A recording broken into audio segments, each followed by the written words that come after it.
Good morning students. शुभोदय बच्चों, कैसे हो sir? How are you Naina? So last time class लो पिछले क्लास में हम गाने वाली चिड़िया के बारे में पढ़े थे, है कि नहीं? गाने वाली चिड़िया कहाँ पर रहती थी? एक राजा के महल के पास జంగల్ में रहती थी. అవునా కదా? ఒక రాజు ఉండేవాడు, అవునా? సో రాజు తన కోట, అందమైనటువంటి ఒక కోటలో నివసించేవాడు. తన కోట అంటే ఆ రాజ్యం, ఆ కోట అంటే తనకి ఎంతో ఇష్టం. చాలా గర్వపడేవాడు, ఇంత అందమైనటువంటిది నాకే సొంతమని, నా కోట ఇంత అందంగా ఉంటుంది అని. అవునా? సో అందరూ వచ్చేటువంటి టూరిస్టులు అందరూ కూడాను ఆ కోట కోసం వర్ణించడం, అది చదువుతూ అదే కోటలో దగ్గరలో ఉండేటువంటి అడవిలో ఒక పాటలు పాడేటువంటి ఒక పక్షి కూడా ఉంది అని చెప్పి, ఎంతో మధురంగా పాడుతుంది అని చెప్పి మనకి అది చదవడం, రాజుగారు చదవడం జరిగింది. సో అది ఎప్పుడైతే రాజుగారికి తెలిసిందో, రాజుగారు ఏం చేశారు? వెంటనే ఆ పక్షిని వెళ్ళి, పాటలు పాడేటువంటి పక్షిని వెళ్ళి తీసుకొని రండి, నేను కూడా తన పాట, తన రాగం వినాలనుకుంటున్నాను అంటూ రాజుగారు సేవకులకి ఆదేశించారు. అవునా కాదా? ఎప్పుడైతే అలా చేయడం ఆదేశించారో సేవకులందరూ కూడా వెతకడం వెళ్ళడం, వాళ్ళకి ఒక అమ్మాయి కనిపిస్తుంది త్రావలో. ఎవరు అమ్మాయి? ఆ అమ్మాయికి పాటలు పాడేటువంటి పక్షి తెలుసు. ఎందుకంటే తను రోజు పని చేసుకొని ఇంటికి రిటర్న్ వెళ్ళే సమయంలో ఆ త్రావు అంతా కూడాను తనకి ఆ మధురమైనటువంటి రాగం వినిపిస్తూ ఉండేదంట పక్షి. దానివల్ల తను చాలా చాలా హ్యాపీగా ఫీల్ అయ్యేదంట, మనసుకి చాలా ప్రశాంతంగా ఉండేది అని చెప్తూ, ఆ పక్షిని పిలవగలవా తల్లి అని ఆ అమ్మాయిని అడగగానే ఆ పక్షికి పిలిచిందట. రాజుగారు నీ పాట వినాలనుకుంటున్నారు, వచ్చి రాజుగారికి నీకు పాట వినిపిస్తావా పక్షి అంటూ పిలవగానే, అంతవరకు మనం నేను నేర్చుకున్నాం. అవునా? సో నెక్స్ట్, सैनिकों के अनुरोध पर लड़की ने चिड़िया को आवाज़ दी, मेरी छोटी सुंदर चिड़िया, हमारे రాజా तुम्हारा మధుర సంగీత సున్నా చాతే హే. రాజుగారు నీ మధురమైనటువంటి స్వరాన్ని వినాలనుకుంటున్నారు. క్యా తుమ్ ఉన్హే అప్నా గానా సునాओगी? నువ్వు మరి రాజుగారికి నీ పాట వినిపిస్తావా అంటూ అమ్మాయి అడిగింది. లడ్కీ కి బాతే సున్కర్ చిడియా బోలి. అమ్మాయి ఎప్పుడైతే అలా అన్నదో వెంటనే ఎక్కడ ఉంటుందో అక్కడికక్కడే తిరుగుతూ ఉంటుంది అమ్మాయి, ఆ పక్షి. సో అమ్మాయి పిలిచినటువంటి పిలుపుకి పక్షి అంటుందంట, ఏంటని? మేరా సంగీత్తో ఇన్ హరే భరే జంగలో ఖేతో మే అచ్చా లగ్తా హే. అంటే నా సంగీతం అయితే ఈ హరే భరే జంగలో ఖేతో మే, అంటే ఈ పచ్చగా ఉండేటువంటి అడవిలో, పొలాలలో మాత్రమే వినడానికి బాగుంటుంది. నెక్స్ట్, ఫిర్ భీ మే రాజాకు అప్నా గానా అవశ్య సునాऊंगी. అయినా సరే నేను నా పాటని రాజుగారికి కూడా తప్పకుండా వినిపిస్తాను. అవశ్య సునాऊंगी అంటే తప్పకుండా వినిపిస్తాను. నెక్స్ట్ అక్కడికి అయిందా? నెక్స్ట్ చూడండి, అగలే దిన్ దర్బార్ లగా హువా థా. మరుసటి రోజు, అగలే దిన్ అంటే నెక్స్ట్ డే, దర్బార్ లగా హువా థా, సభ ఏర్పాటు చేశారు. సభలో సభ్యులందరూ కూడా, మంత్రులు, రాజుతో పాటు మంత్రులు అందరూ కూడా కూర్చొని ఉన్నారు. లడ్కీ సహిత్ సభీ ఉపస్థితి థే. వాళ్ళందరితో పాటు అమ్మాయి కూడా ఉంది. ఎవరు? సేవకులకి త్రావులో కనిపించింది కదా, ఆ అమ్మాయి కూడా అక్కడ ఉందంట ఆ సభలో. తభీ ఉడ్తీ హుయి చిడియా వహా ఆయి.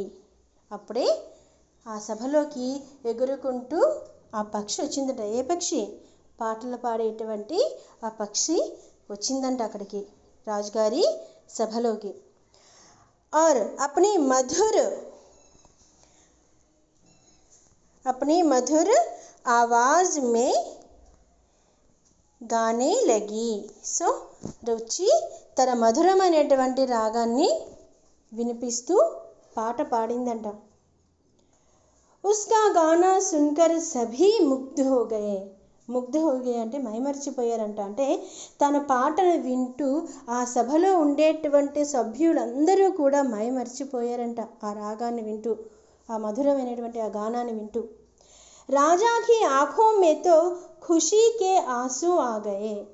రాజుగారి కళ్ళల్లో అయితే ఆ సంతోషానికి, ఆ మనస్సు పడేటువంటి ఆనందానికి కంటి నుంచి నీళ్లు, ఆనంద బాష్పాలు. ఖుషీకే ఆసు అంటే ఆనంద బాష్పాలు. మనకు ఎక్కువగా బాధ కలిగినా కంట్లో నీళ్ళు వస్తాయి, ఎక్కువగా సంతోషం కలిగినా సరే అప్పుడు కూడా కంట్లో నీళ్ళు వస్తాయంట. సో రాజుగారికి ఎంతో అమితంగా ఇష్టమయ్యి ఆ సంతోషం తట్టుకోలేక కంటి నుండి ఆనంద బాష్పాలు రాలేయంట. వే బోలే పక్షి ప్యారీ చిడియా, తను అంటున్నారు రాజుగారు ఏమని, ప్యారీ చిడియా, ప్రియమైనటువంటి పక్షి, తుమ్ యహీ హమారే పాస్ రహో. రాజుగారు అంటున్నారు నువ్వు ఇక్కడే మా దగ్గర ఉండిపో.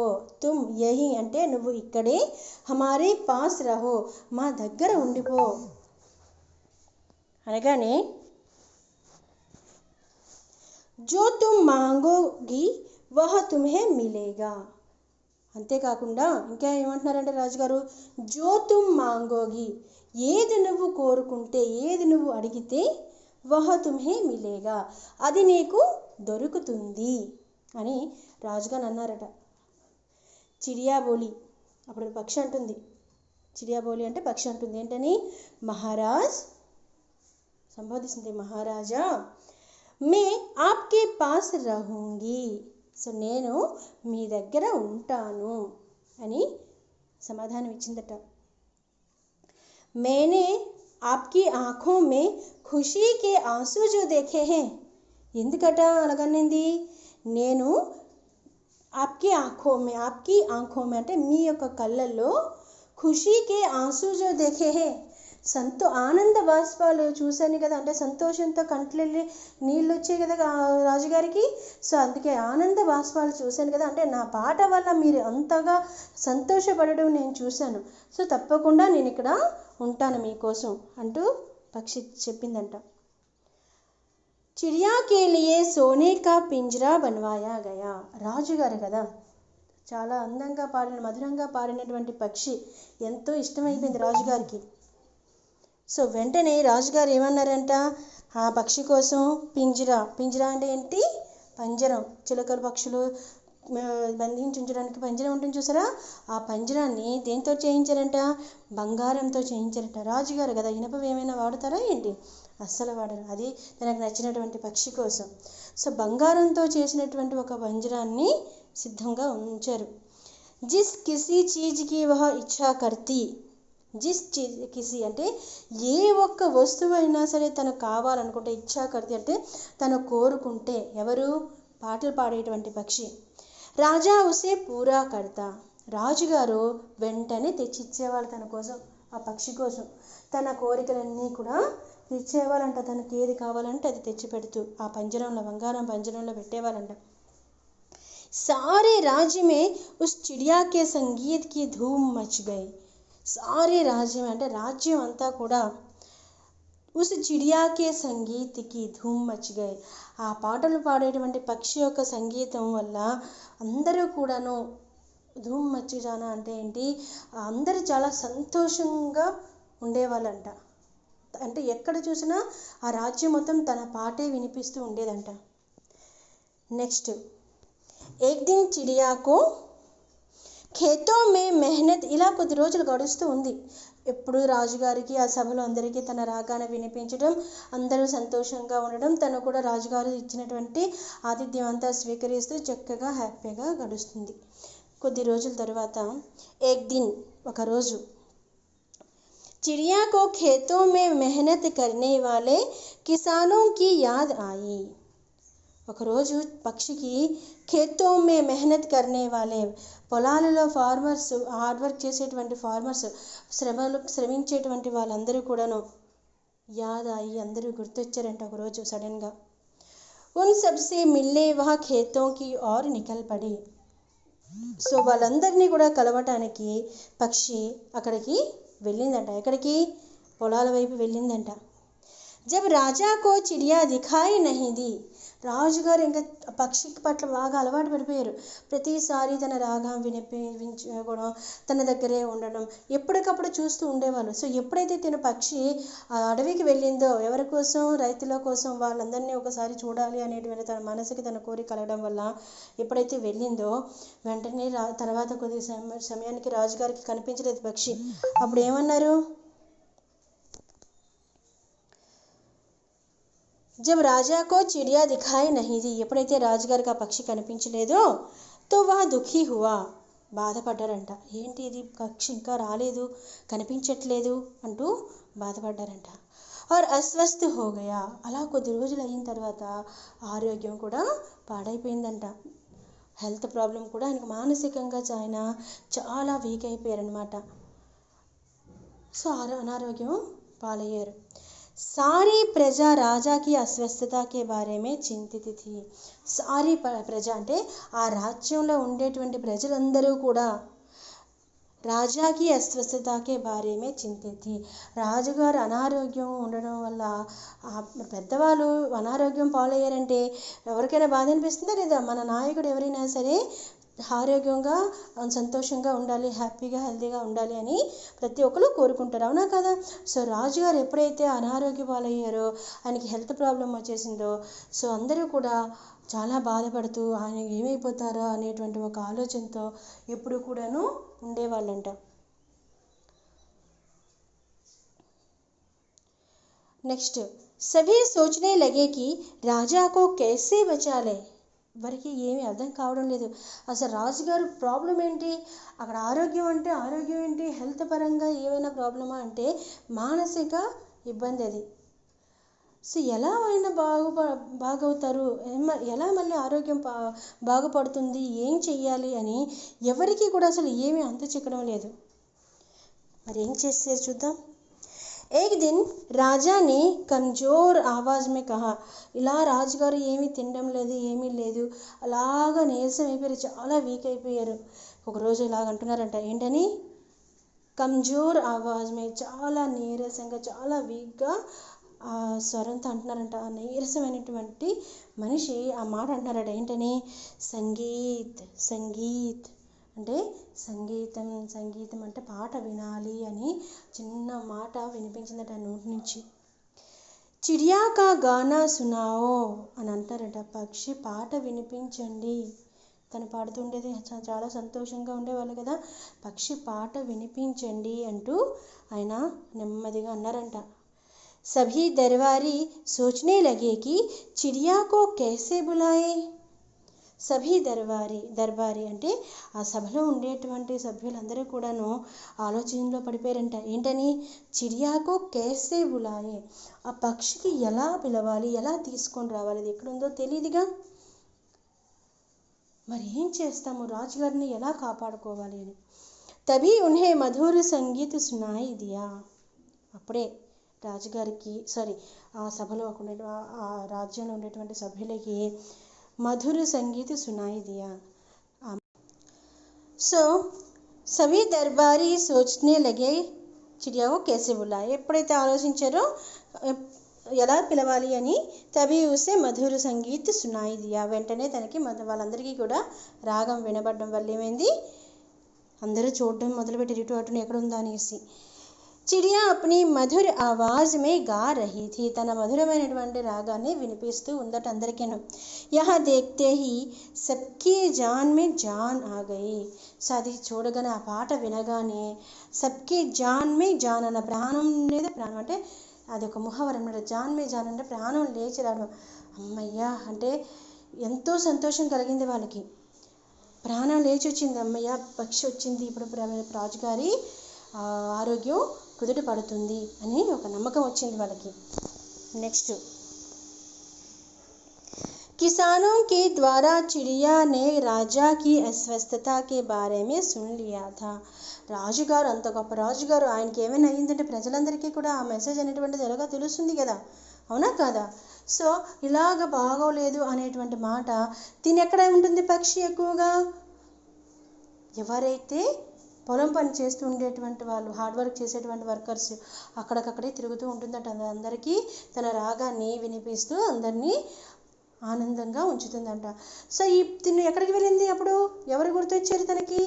ఫార్మర్సే కదా గుర్తొచ్చి వెళ్ళింది. సో ఇలాగ వాళ్ళు వీళ్ళు మాట్లాడుకోవడం వల్ల ఏంటని, రాజుగారి ఆరోగ్యం బాగోలేదు, ఆయన చాలా బెంగతో ఉన్నారు అని ఆ మాట విని వెంటనే తను అక్కడికి వచ్చిందట. వహ రాజాకు అప్నా సంగీత సునానే ఆ పహుంచి. తో అప్పుడు రాజుగారిని తన సంగీతాన్ని వినిపించాలి అని చెప్పి వెంటనే ఆరోగ్యం బాగోలేదు అని తెలుసుకున్న వెంటనే వచ్చేసింది అక్కడికి. జైసే జైసే వహ గానా గాతి వైసే వైసే రాజాకి అస్వస్థత దూర్ హోతి. సో రోజు ఎలాగైతే రోజు తన పాటని వినిపిస్తూ రాజుగారికి ఉండేదంట. అలా వినిపిస్తూ ఉంటే రాజుగారు కూడా తన సంగీతంలో మైమర్చిపోయి అంతా కూడా బాధను అంతటినీ కూడా దూరం చేసుకొని చాలా ఆరోగ్యంగా ఉన్నారంట. ఆరోగ్యం కూడా బాగా కుదుట పడిందంట.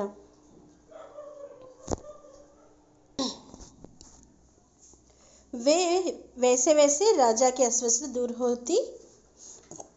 సో ఇలాగా రాజుగారు కూడా రోజు రోజుకి తన పాట వింటూ చాలా వరకు ఆరోగ్యం కుదుటపడింది. ధీరే ధీరే రాజా స్వస్థ హోగయే. తర్వాత కొద్ది రోజుల తర్వాత రాజుగారు ఆరోగ్యంగా ఉన్నారంట. హెల్త్ ప్రాబ్లం పూర్తిగా క్యూర్ అయిపోయింది. చిడియా అప్పుడు అన్నారంట రాజుగారు, వే చిడియాసే బోలే అంటే రాజుగారు పక్షితో అన్నారంట, ప్యారీ చిడియా మేరే పాస్ లౌటా. ప్యారీ చిడియా ప్రియమైన పక్షి, నువ్వు నా దగ్గరికి వచ్చి అంటే నా కోటలోకి వచ్చి, మే తుమ్హే హమేషా రాజ్మహల్ మే రఖూంగా. నేను నిన్ను ఎప్పుడు ఎల్లప్పుడూ కూడాను నా కోటలోనే ఉంచుతాను, ఇక్కడే ఉంచుతాను నిన్ను, అంటే నీకు ఇక్కడే ఆశ్రయం ఇస్తాను. అప్పుడు అన్నదంట, అంటే ఇంకెక్కడికి వెళ్ళకు, నా దగ్గరే ఉండిపో, రోజు నాకు పాట వినిపిస్తూ ఉండు అనేసి రాజుగారు అన్నారంట. చిడియా బోలి, ఆ మాటకి పక్షి అంటుంది ఏంటని, नहीं महाराज, मुझे अपना संगीत मेहनत करने वालों को भी सुनाना है. नहीं महाराज, లేదు మహారాజా. వెంటనే అన్నదట ఏంటని, లేదు మహారాజా, ముझे अपना సంగీత్, నేను నా సంగీతాన్ని మెహనత్ కర్నే వాలోं को भी सुनाना है. మెహనత్ కర్నే వాళ్ళ, పరిశ్రమ చేసే శ్రమించే వాళ్ళందరికీ కూడా వినిపించాలి. చూడండి తన ఆలోచన ఎంత గొప్పదో. అంటే కోటలో ఉంటే తనకి ఎంత రాజభోగం ఉంటుంది. ఏమి కావాలంటే అది రాజుగారు తెచ్చి ఆ చిలకకి, ఆ పక్షికి పెడుతూ బంగారం పంజరంలో పెట్టి చూసుకునేటువంటి వైభోగం అక్కడ రాజ్యంలో. అవునా కాదా? ఉండిపోమనంటే ఎవరికైనా సరే అంతకంటే ఇంకేం కావాలి? హ్యాపీగా ఉండొచ్చు, ఎటువంటి ఇబ్బంది లేకుండా. అవునా? రాజభోగం అంతా కూడా అనుభవిస్తూ ఉండొచ్చు అని అనుకుంటారు. కానీ ఆ పక్షి ఏమంటుంది? అది కూడా పక్షి, వాటికి గూడు అనేటువంటిది ఉండడమే కష్టం. ఏదో ఒక చెట్టు మీద చిన్న గూడు కట్టుకుంటే పెద్ద తుఫాన్ ఏమైనా వచ్చిందంటే ఎగిరిపోతుంది ఆ గూడు. అవునా? నీడ కూడా లేకుండా ఉంటాయి అవి. పక్షులు చెట్లపైనే ఉంటాయి అవి. మరి ఎంత రాజభోగం ఇస్తాను అని అన్నా సరే ఆ పక్షి ఒప్పుకోలేదు. వెంటనే వద్దు మహారాజా అని అంటూ ఏమంటుందట అక్కడ, ముझे अपना సంగీత్, నాకు నా సంగీతాన్ని మెహనత్ కర్నే వాలోं को भी सुनाना है, అంటే పరిశ్రమ చేసేటువంటి కష్టపడే వాళ్ళందరికీ నా రాగాన్ని వినిపించాలి. మే హర్ దిన్, అంటే ఎందుకు అమ్మాయి చెప్పింది చూసారా, రోజు నేను వెళ్ళేటప్పుడు ఇంటికి రిటర్న్ పని చేసుకొని ఇంటికి వెళ్ళేటప్పుడు తన రాగాన్ని వినిపిస్తుంది, మధురమైనటువంటి రాగాన్ని వినిపిస్తూ ఉంటుంది పక్షి. అలా వింటూ వింటూ నా అలసట అంతా కూడా దూరం చేశాను. అంటే మ్యూజిక్ అనేటువంటిది మీ అందరికీ తెలుసు, సంగీతం అనేటువంటిది ఎంతో రిలాక్స్ ఇస్తుంది. రిలాక్స్డ్గా ఉండొచ్చు ఆ సంగీతాన్ని వింటూ. అంతా మరిపోయి బాడీ బ్రెయిన్ అనేటువంటిది చాలా ప్రశాంతంగా మారిపోతుంది. అలసట అంతా దూరం అయిపోతుంది. స్ట్రెయిన్ అనేటువంటి ఎంతో స్ట్రెయిన్ అవుతాం ప్రతి ఒక్కరం కూడాను. కానీ ఆ సంగీతానికి ఉండేటువంటి ఆ గొప్పదనం అది. సో తన సంగీతం వినిపిస్తూ, అందుకే పక్షి అంటుంది తన సంగీతాన్ని పరిశ్రమ చేసే వాళ్ళందరికీ కూడా వినిపించాలి అని అంటూనే మళ్ళీ ఏమంటుందంట పక్షి, మే హర్ దిన్ యహా ఆऊंगी, హర్ దిన్ ఎవ్రీడే, ప్రతిరోజు కూడా నేను యహా ఆऊंगी, ఇక్కడికి వస్తాను.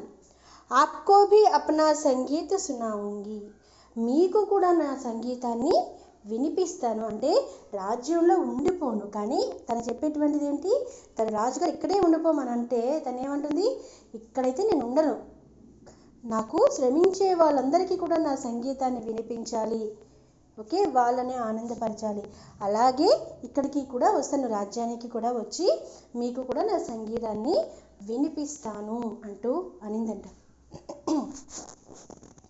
వెంటనే చిడియా కి బాతో నే రాజా పర్ గహరా అసర్ డాలా, ఎప్పుడైతే ఆ మాట అనిందో వెంటనే ఆ మాట యొక్క ఎఫెక్ట్ రాజుగారి పైన పడిందంట. ఎలాగా, గహరా అసలు చాలా ఎఫెక్ట్ పడిందంట. రాజానే కహా వాహ్, ఆ మాటలు విని రాజుగారు అన్నారంట, వాహ్ తుమ్ మహాన్ హో చిడియా, నువ్వు చాలా గొప్పదానివి పక్షి. ఎందుకంటే చూడండి అక్కడ, తుమ్ మజ్దూరో और किसानों के लिए, मजदूरों और किसानों के लिए महाराज राजमहल का सुख त्याग सकती हो, तो क्या मैं उनके लिए कुछ नहीं कर सकता, తను అంటున్నాడంట, నువ్వు చాలా గొప్పదానివి పక్షి,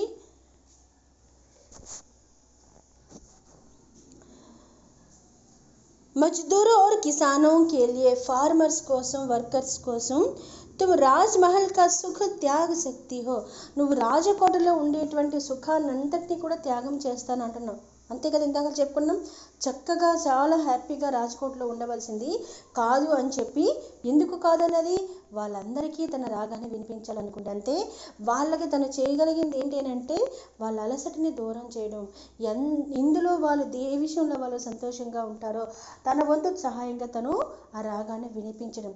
సో నువ్వు ఈ రాజకోటలో ఉండేటువంటి సుఖం సౌఖ్యాలన్నీ కూడాను త్యాగం చేయాలనుకుంటున్నావు, ఎవరి కోసం, ఫార్మర్స్ కోసం, అలాగే వర్కర్స్ కోసం. తో క్యా మే ఉన్కే లియే కుచ్ నహీ కర్ సక్తా, అయితే నేనే వాళ్ళ కోసం ఏమీ చేయలేనా, రాజుగారు అప్పుడు అనుకున్నారంట. అప్పుడు ఆయనకు ఆ ఆలోచన కలిగిందంట, ఒక పక్షి చేయగలుగుతూ తన తన రాజ్య సుఖాలన్నీ త్యాగం చేస్తుందంటే ఆ ప్రజల కోసం, ఆ ఫార్మర్స్ కోసం, వర్కర్స్ కోసం నేనేమీ చెయ్యలేనా అంటూ క్వశ్చన్ వేసుకున్నారంట, అడిగారంట. అడిగితే చిడియా బోలి, పక్షి అంటుంది, క్యూ నహీ మహారాజ్, ఎందుకు కాదు మహారాజా, मजदूरों और किसानों के बारे में सोचना और उनकी सहायता करना हमारा कर्तव्य है అంటుంది రాజుగారికి. ఎందుకు కాదు మహారాజా, ఎందుకు చేయలేరు అంటూ, మజ్దూరో और किसानों के बारे में, ఫార్మర్స్ और వర్కర్స్ కోసం, సోచనా వాళ్ళ కోసం ఆలోచించడం, और उनकी సహాయత करना हमारा कर्तव्य है, వాళ్ళని సహాయం చేయడం కూడా మన బాధ్యత, మన రెస్పాన్సిబిలిటీ, ప్రతి ఒక్కరి రెస్పాన్సిబిలిటీ అని చెప్తుంది. క్యూంకి, ఎందుకనంటే వే హమారే సుఖదాతా హే, సుఖదాతా और అన్నదాతా హే, ఎందుకంటే వాళ్ళు మన సుఖదాత, మనం ఎంత సుఖంగా సంతోషంగా ఉన్నామంటే అది వాళ్ళు పెట్టినటువంటి భిక్షే, ఎందుకంటే వాళ్ళ పనులు చేసుకుంటూ మన కోసం కూడా వాళ్ళు పాటుపడుతున్నారు. అన్నదాత, వాళ్ళు పెట్టకపోతే మనకి తిండే ఉండేది కాదు, అవునా, అందుకే వాళ్ళు మనకి సుఖాన్ని అందించేటువంటి దాతలు, అలాగే సంతోషాన్ని అందించేటువంటి దాతలు, అలాగే అన్నాన్ని ఇచ్చేటువంటి దాతలు. సో డెఫినెట్గా వాళ్ళందరి కోసం ఆలోచించడం మన బాధ్యత అని ఒక పక్షి చెప్తుంది. చూడండి అమ్మా, ఒక పక్షికి అంత ఆలోచన ఉంది అని అంటే తను చేయగలిగింది, ఏమీ చేయలేనటువంటి ఒక పక్షి తను చేయగలిగింది ఏంటి అని అంటే అది తన రాగాన్ని వాళ్ళ కోసం, వాళ్ళ యొక్క అలసటిని దూరం చేయడం కోసం తన రాగాన్ని వినిపిస్తూ తన వంతు సహాయం తను చేయడం రెస్పాన్సిబిలిటీగా ఫీల్ అయ్యింది. అటువంటిది ఎంతో గొప్ప రాజ్యం, ఎప్పుడు కూడా రాజు తన కోటని చూసి తన కోట, నా కోట, అందమైనటువంటి కోట లాంటి ఇంకొకటి లేదు అంటూ చాలా గర్వంగా ఉండేటువంటి ఒక రాజు ఈ పక్షి వల్ల కూడా తనలో మార్పు కలిగింది. తను కూడా ఇంత రాజ్యంలో ఉండేటువంటి సుఖాన్ని త్యాగం చేయగలిగింది అంటే నేను ఇంత ఉండి నేనేమి చేయలేనా అన్నటువంటి ఒక ఆలోచన. ఇక్కడ రాజుగారి కోసమే కాదు, ప్రతి ఒక్కరి కోసం మనకి చెప్పదగింది ఏంటంటే ఈ లెసన్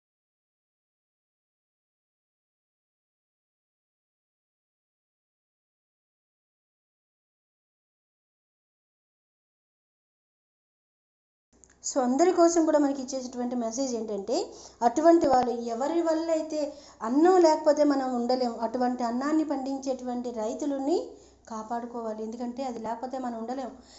ఏది లేకపోతే దేనికోసం అత్యవసరమైనటువంటి వాటి కోసం మనం ఎవరిపైన అయితే డిపెండ్ అవుతున్నామో వాళ్ళని డెఫినెట్గా కాపాడుకోవాల్సినటువంటి బాధ్యత మనది, మన రెస్పాన్సిబిలిటీ. అవునంటారా కాదంటారా? ఎందుకలా అంటున్నారు?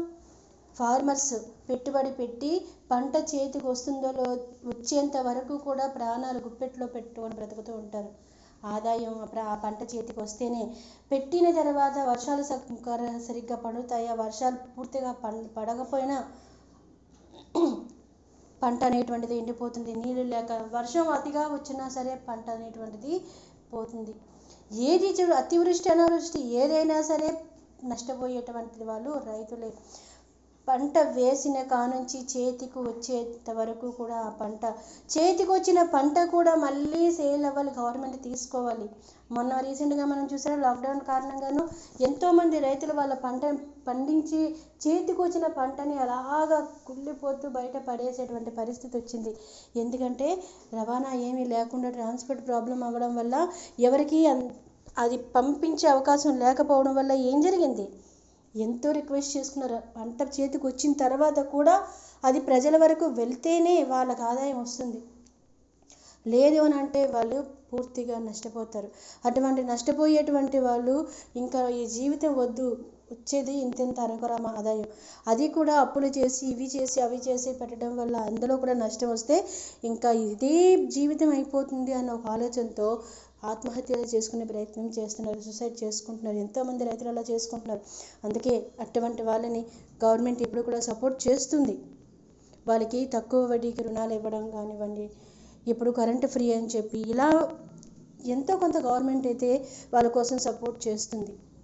ఫార్మర్స్ కోసం, వర్కర్స్ కోసం మనము కూడా ఎప్పుడు కూడా అటువంటి వాళ్ళని అంత ఇంపార్టెంట్, ఎందుకంటే వాళ్ళు లేకపోతే మనం లేము కాబట్టి. సో అటువంటి వాళ్ళకి ఎప్పుడు కూడా మనం చిన్న చూపు చూడకుండా మన వంతు మనం సహాయం. ఒక పక్షి ఎలా ఆలోచించగలిగింది అంటే, అన్ని రకాలుగా ఒక పొజిషన్లో ఉండేటువంటి మనిషి, అన్ని రకాలుగా ఆలోచించేటువంటి శక్తి కలిగినటువంటి మనిషి, సహాయం చేయగలిగేటువంటి అర్హత కలిగినటువంటి ఒక మనిషి, ఇటువంటి వాళ్ళకి ఎప్పుడు కూడా సపోర్ట్గా ఉండాలి. అది మన రెస్పాన్సిబిలిటీగా ఫీల్ అవ్వాలి. ఈ లెసన్ యొక్క సారాంశం అందరికీ నచ్చిందని అనుకుంటున్నాను. డెఫినెట్గా టెక్స్ట్ బుక్ రీడింగ్ అయితే ప్రతి ఒక్కరు కూడా చేయాలి. మరీ చెప్తున్నాను, ఎన్నిసార్లు చదివితే అంత ఫ్రీ అయిపోతారు చదవడం, రీడింగ్ స్కిల్స్ అంత ఇంప్రూవ్ అవుతాయి మీకు. Okay, so read text book after I will give CW. ఓకేనా? Thank you.